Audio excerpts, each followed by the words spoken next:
आता आज आपण चालू करणार नवीन आर्टिकल. मागच्या कडला आपण पाहतो तर stationary wave vibration produce in the string. पहा आता इथे समजा हे दोन विजिट सपोर्ट आहेत. या विजिट सपोर्ट मध्ये एक स्ट्रिंग घेतलेला म्हणजे धागा लावलेला असा. ठीक आहे, फिगर नंतर काढा, पहिले समजून घ्या. आणि धाग्याला काय करायचं, स्ट्रिंग याला इथे प्लग करायचं, असं व्हायब्रेट करायचं. तर अशी केस इज रिफ्लेक्ट एज ए टप, म्हणजे टेशनरी वेव्ह तयार झालेली आहे. इथे काय तयार झालेली आहे, stationary wave. Small L is the length of string. Node is form at visit support. आता फिगर काढा. आणि anti node is form at centre. एक लूप तयार झालेली आहे. काय तयार झालेली आहे, एक loop. Consider string of length small L. समजलं ना. Consider string of length is stretch between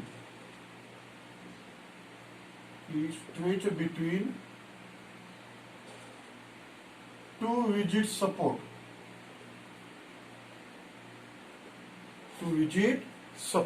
या दोन विजिट सपोर्ट मध्ये स्ट्रिंग अशी स्ट्रेच केली आणि नंतर म्हणतात त्याला व्हायब्रेट केलं, तर अशी टेशनरी वेव्ह तयार झाली. एक लूप तयार झाली. समजलं ना. And is plug at centre. Plug at center, then string vibrated as shown in figure first. He figure first है. समझा, एक स्ट्रिंग है, लेंथ उसकी स्मॉल एल है, उसको स्ट्रेच किया, ऐसे स्ट्रेच किया उसको, बीच में इसको वाइब्रेट किया, तो ऐसी वाइब्रेट होंगी वो. एक लूप फॉर्म हो गई. Incident wave and reflective wave form in stationary wave. यानी दो वेव ऐसे गए. A for anti node, N for node. मागच्या वेळेला सांगितलेलं आपण. String vibrated as shown in figure first. ठीक है. तो let capital lambda be wavelength of wave.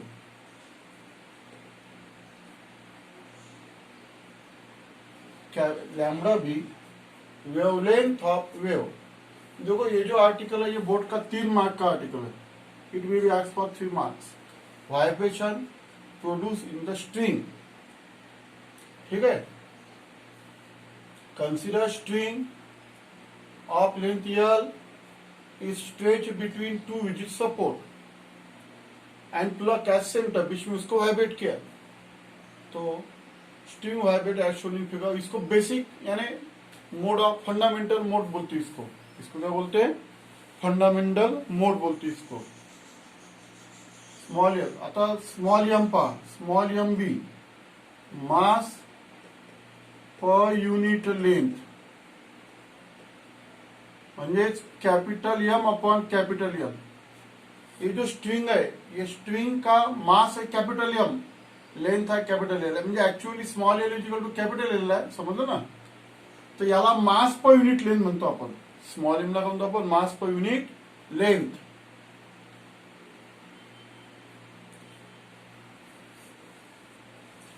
चला नंतर एवढं झालं. त्याच्यानंतर पहा T be, tension in the string. हा जो स्ट्रिंग आहे यातला टेन्शन आहे कॅपिटल टी. आणि व्ही म्हणजे व्हेलॉसिटी ऑफ वेव्ह.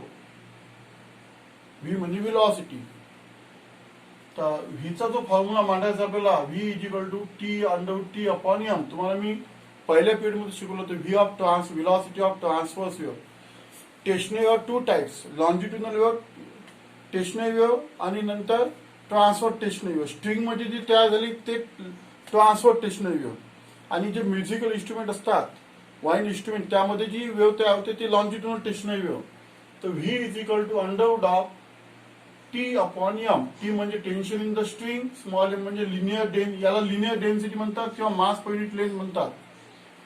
हा फॉर्म्युला. ठीक आहे.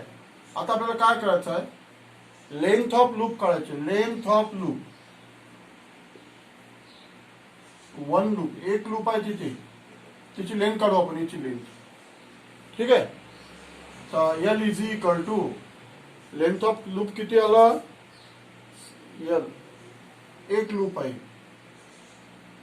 म्हणजेच L is equal to distance between two successive node. मागच्या वेळेला शिकलेला distance between two successive node किती असते, lambda by 2. therefore lambda is equal to twice L. lambda is equal to twice L. आता आपल्याला फ्रिक्वेन्सी काढायची, frequency of vibration of string.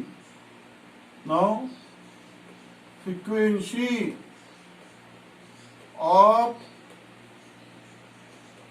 Vibration of string is given by, पहा तुम्हाला formula माहिती असेल, V is equal to N lambda. व्हेलॉसिटीचा product of frequency and wavelength, हा formula आहे. 11 मध्ये हा फॉर्म्युला 11 मध्ये झाला आहे तुमचा. व्हेलॉसिटीचा product of frequency and wavelength. तर N is equal to, N काढू काय, मग N is equal to V upon lambda. N is equal to, चला लॅम्बडाची किंमत ठेवून द्या टॉईस एल, आणि व्ही ची किंमत ठेवून द्या काय, व्ही ची किंमत अंडर टी अपॉन एम. हा formula equation first, important formula. हा कसा काढला आपण, पहिले लेंथ ऑफ वन लूप काढलं. ही एका लूपची लांबी, लेंथ कितना है ये, distance between two successive node, lambda by 2. तो लैम्बडा जो टॉइस एल. तो ये जो स्ट्रिंग है, हा जो धागा है, तो धागा व्हायब्रेट होऊन आलेला आहे, याची फ्रिक्वेन्सी, ये स्ट्रिंग की फ्रिक्वेन्सी व्हायब्रेशन की, ये फॉर्मूले से निकालना है. v is equal to L lambda, N is equal to v upon lambda. Lambda की कीमत टॉइस एल और v की कीमत टी अपॉन एम. तो ये जो फ्रीक्वेंसी है, इसको फर्स्ट हार्मोनिक बोलते हैं. इसको क्या बोलते हैं, first harmonics. This lowest frequency of vibration of string is called as, important formula, n is equal to 1 upon twice L under T upon M. एक क्वांटिटी T म्हणजे tension in the string, small m ला म्हणतात मास per unit length, L म्हणजे हे length, vibrating length. This lowest frequency of vibration of string is called as fundamental frequency. याला fundamental frequency म्हणतात. और first harmonics, याला first harmonics म्हणतात. या fundamental frequency ला first harmonics म्हणतात. हे लक्षात घ्या. ही झाली पहिली फिगर. एक लूप तयार केली आपण. आता आपल्याला दोन लूप तयार करायचे आहे. तर 2 वेळा व्हायब्रेट करावं लागेल. आता आपण एकच वेळा व्हायब्रेट केलं सेंटरला इथे, आता 2 वेळा व्हायब्रेट करावं लागेल. तर हा फॉर्म्युला जो आहे, n is equal to 1 upon twice L under T upon N, या फॉर्म्युलाला म्हणतात, this is the formula of fundamental frequency. Small N म्हणजे फंडामेंटल फ्रीक्वेंसी, कैपिटल एन का यहाँ पे मीनिंग है नोड, ये ख्याल में रखना है. It is also known as a first harmonics. इसको फर्स्ट हार्मोनिक्स भी बोलते.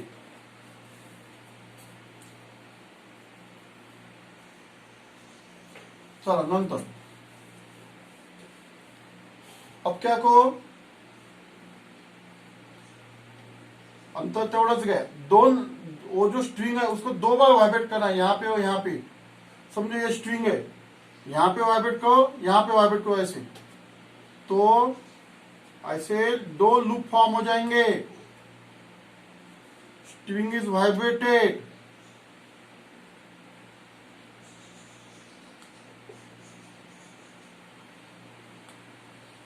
as shown in figure. Node, node, node, antinode, antinode. 2 loop तयार करायचा. Small L is the length of string.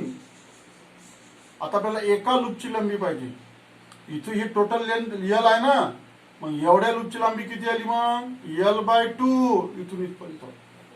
आणि हे L/2 म्हणजे एका लूपची लेंथ किती आली, टोटल लेंथ किती आहे L, ही L/2 आली, length of one loop. So the next mode of vibration of string is as shown in figure 2. Figure 2. Next mode of vibration समजलं ना. नेक्स्ट मोड ऑफ व्हायब्रेशन मध्ये आपण आता फिगर काढू. यामध्ये किती लूप्स तयार झालेले आहेत, 2. So that 2 loops are form. 2 loop तयार झालेले आहेत. 2 लूप्स आर फॉर्म. म्हणजे आधी एकच लूप तयार होती, आता 2 लूप तयार झालेले आहेत. So that 2 loops are form. Let λ1 be wavelength of wave. आता या केस मध्ये आपण λ1 घेऊ. जसं आधीच्या केस मध्ये आपण वेवलेंथ किती कन्सिडर केलं होतं, लॅम्बडा. आता λ1 घ्यायचं, समजलं. तर therefore length of one loop, एका लूपची लेंथ काढायची आपल्याला. लेंथ ऑफ वन लूप, एका लूपची लेंथ किती आली, L/2 is equal to distance between 2 successive node, that is λ/2. therefore λ is equal to twice L upon 2. राहू दे, हे 2 कॅन्सल नका करू, काम आहे आपल्याला नंतर त्याचं. लॅम्बडा काढून घ्या. Length of one loop L/2, total length किती आहे L, म्हणून L/2. Distance between 2 successive node, कालच्या पिरियडला शिकवलेलं मी, मागच्या पिरियडला. Distance between 2 successive node is λ/2. तर इथे λ1 घ्यावं लागेल. λ1 is equal to twice L/2. ठीक आहे, एवढं लिहिणं झालं. Next mode of vibration of string is as shown in figure so that 2 loops are form. 2 बार वाइब्रेट करना है यहाँ पे, तो 2 लूप फॉर्म हो जाएंगे. Lambda with the wavelength of wave, length of one loop is equal to. आता पहा frequency of vibration. therefore frequency of vibration of string is given by V is equal to N1 λ1. देखो V यानी velocity of transfer, वो constant है. Velocity of transverse wave ते constant formula. कोणता formula, √T/m चा. या केस मध्ये आपण फ्रिक्वेन्सी N1 घेणार आहोत. therefore N1 is equal to V upon λ1. आता किंमत ठेवून द्या, λ1 ची किंमत ठेवून द्या. λ1 ची किंमत किती आहे, ट्वाइस L/2. आणि V चा फॉर्म्युला माहिती आहे, T/m. म्हणजे N1 इज इक्वल टू, हा 2 वरती गेला, 2 अपॉन ट्वाइस L √T/m.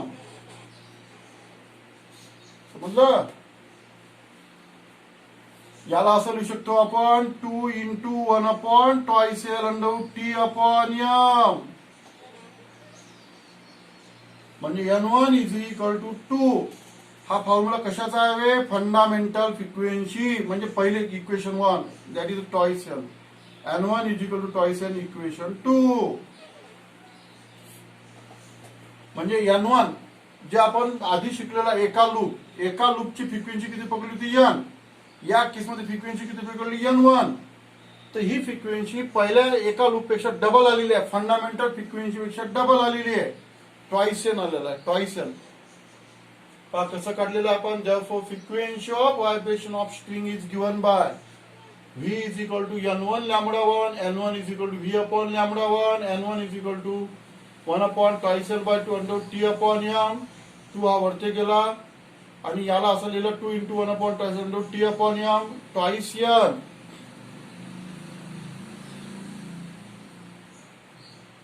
तर this frequency is called as, या फ्रिक्वेन्सीला म्हणतात, this frequency is called as, तेव्हा डबल आहे, फंडामेंटल फ्रिक्वेन्सी जर डबल असेल तर second harmonic is called as second harmonics. म्हणजे तुमच्या लक्षात आलं असेल, हार्मोनिक हा जो शब्द आहे हा इंटिग्रल मल्टिपल कहीं तो वापरतात. अगर 2 टाइम्स होंगे तो सेकंड हार्मोनिक, 3 टाइम्स होगा तो थर्ड हार्मोनिक्स, यानी 2 टाइम्स है फंडामेंटल फ्रीक्वेंसी सेकंड हार्मोनिक्स. और फर्स्ट ओव्हरटोन, इसको फर्स्ट ओव्हरटोन बोलते हैं. It is also known as a first overtone. समजलं ना, याला फर्स्ट ओव्हरटोन म्हणतात.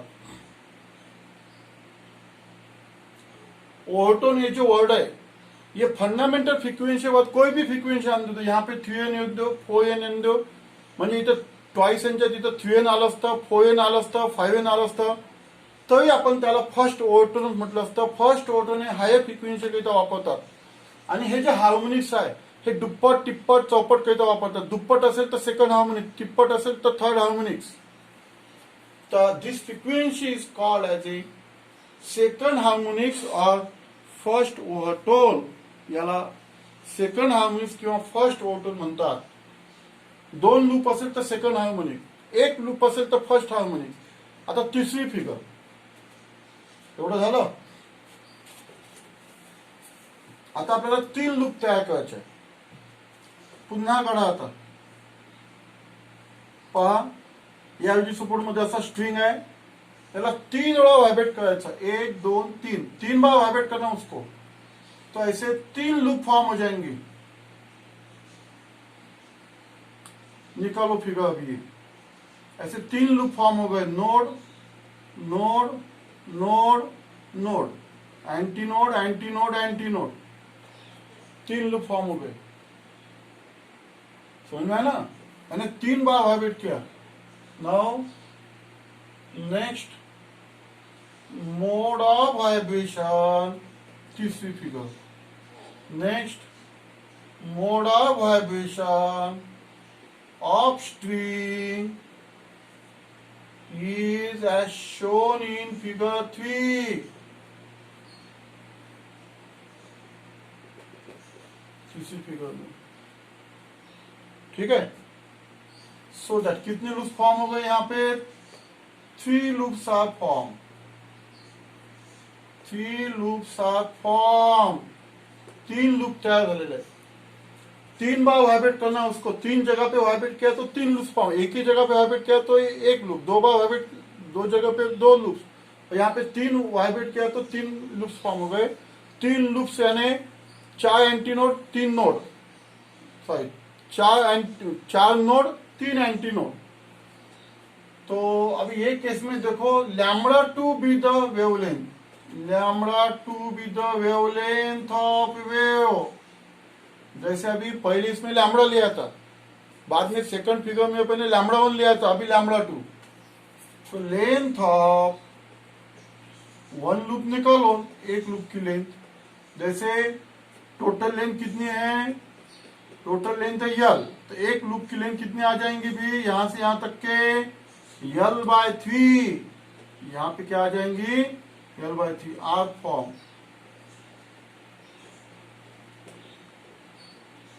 L/3 यानी 1 लूपची लांबी L/3 is equal to distance between 2 node, successive node, that is lambda 2/2.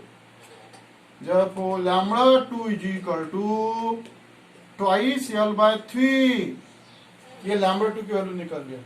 अरे तुम्हारे समझ में आया होगा कि हर बार अपने को लेंथ ऑफ 1 लूप निकालना पड़ता. लेंथ ऑफ 1 लूप, जैसे अभी पहले लिया था L इज इक्वल टू λ/2, बाद में लिया था L/2 इज इक्वल टू λ/2, बाद में लिया L/3 इज इक्वल टू λ/2. ऐसा ही, ठीक है. Next mode of vibration of string as shown in figure 3, so that 3 loops are formed. λ2 be the wavelength of wave and length of 1 loop is equal to L/3 is equal to λ2/2, λ2 is 2L/3. अब formula निकालना है, frequency का formula निकालना है अपने को. Frequency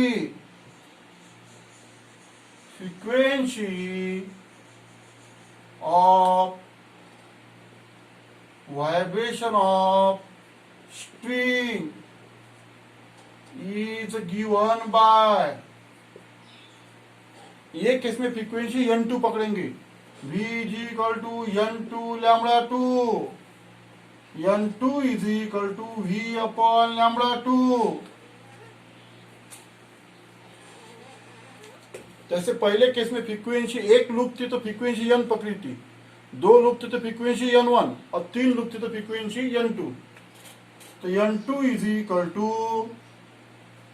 lambda 2। चला lambda 2 किंमत टाकून द्या, ट्वाइस l बाय 3 आणि v चा फॉर्म्युला माहित आहे T अपॉन m। v चा फॉर्म्युला T म्हणजे tension in the string, small m ला म्हणतो आपण मास पर युनिट लेंथ। तो n2 इज इक्वल टू या 3 ऊपर गए 3 upon twice l under T upon m, यानी n2 is equal to 3 1 upon twice l under T upon m, यानी basic formula n यानी n। n2 is equal to equation 3 times है,